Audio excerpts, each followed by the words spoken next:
The death of Derek Williams is more than a tragedy.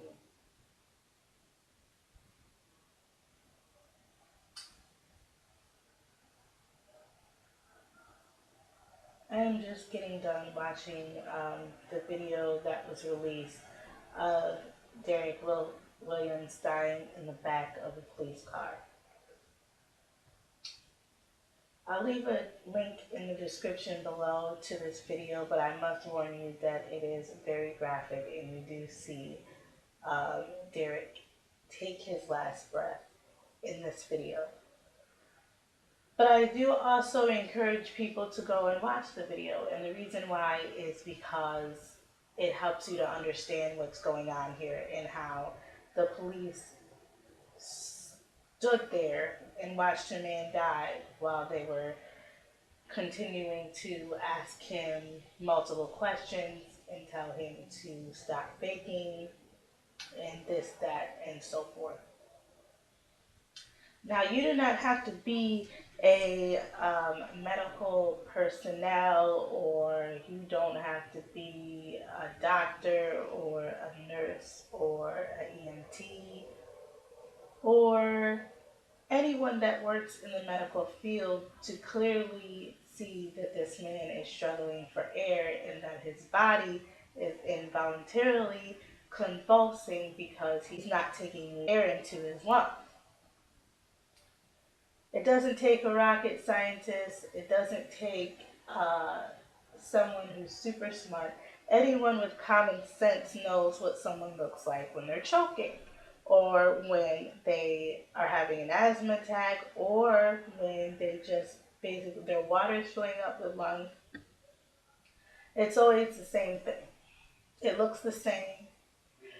I was watching, as I'm watching the video, I can clearly see that there's no way that he could be faking what he was going through. And even if he was faking, it's not the cop's job to make that assertion for him. If someone is saying that they're having a medical problem, then they should automatically step in to do something to help. The issue is why. Why did they allow this man to die? I can't tell you the answer to that. I can only give you my opinion. And my opinion is that these police officers had no value for this man's life because he was a criminal and because he was black and because they thought that they were better than him based on those things. Now, does this mean that every cop is a racist? Every white cop is a racist. Every white person is a racist. Every white person hates black people.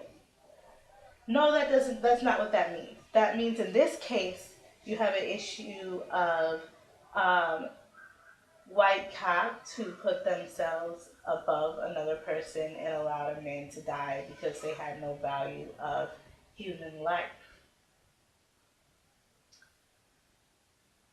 This should be a wake-up call to not only the black community, but all communities. Because just because it's happening to someone else doesn't mean that it can't happen to you.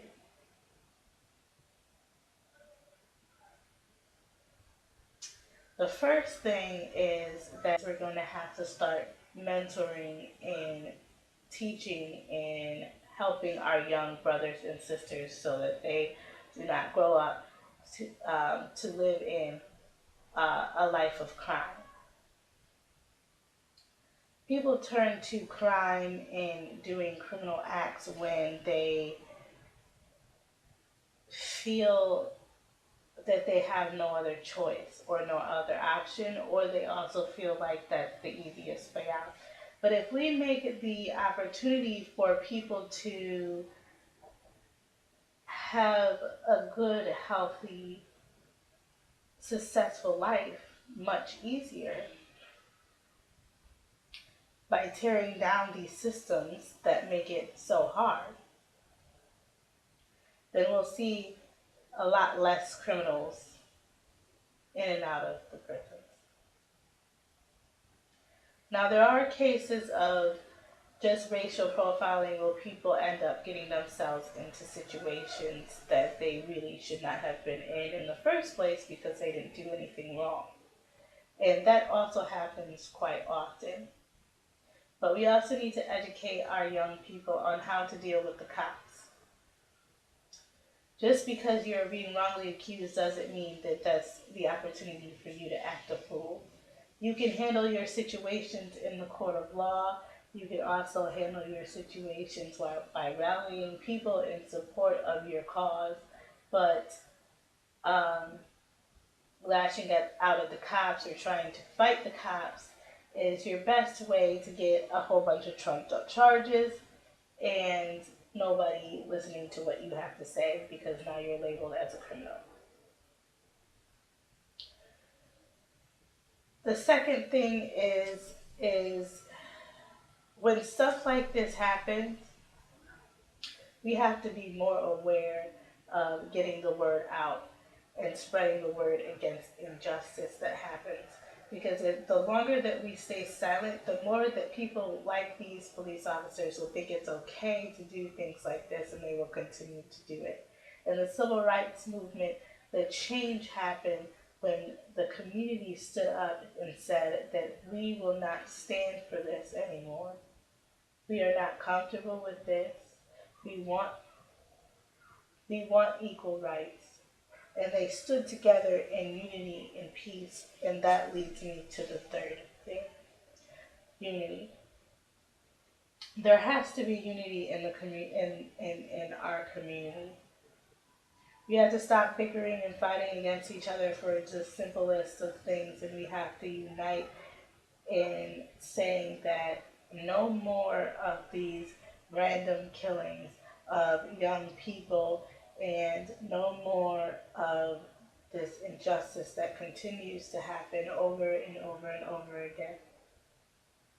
The more that we put up with it and the more that we are complacent in it, the more that it will happen. And the whole key to getting our voice is not heard if they want to conquer and divide. So in unity and in strength is where we will find that we will begin to change some of these things that are set in place to um, hold people back. Number four is don't make it all about everyone else. Make it about you and make it about you bettering your community. Forget about what structures and who is trying to keep you um, from having the rights that you deserve, and start to build and start to organize together and taking these structures down. Always remember who your enemy is, but don't focus on that because that's not the end goal. The end goal is to have justice and to have equality, which is still not happening, obviously, since we have to keep having these discussions and talks about these situations where young African American males or young African American women are just horribly being mistreated. And also, not only that, but mentally ill people and anybody that can't defend themselves or can't fight back for themselves or feels um, to, just feels a sense of fear because a lot of times that's what these people play on is fear in the community. And another thing is number five is don't be afraid. Don't be afraid to fight for what you believe in. These people can't they can put you in jail. They can try to find a way to get rid of you. They can do all of these things, but when you think about the for the better good of the community that you live in, in the civil rights movement, those people were willing to make that sacrifice in order to, or to build a better life for those that lived in community with them. Don't be afraid. Don't be afraid that you'll lose services or you'll lose this or you lose that. And also for those people that are trying to fight against stuff like this happening, please support those people because they will be attacked. People will come against them and they'll need your support, they'll need your help, um, and they'll need you to rally. Um, they'll need you to rally for them.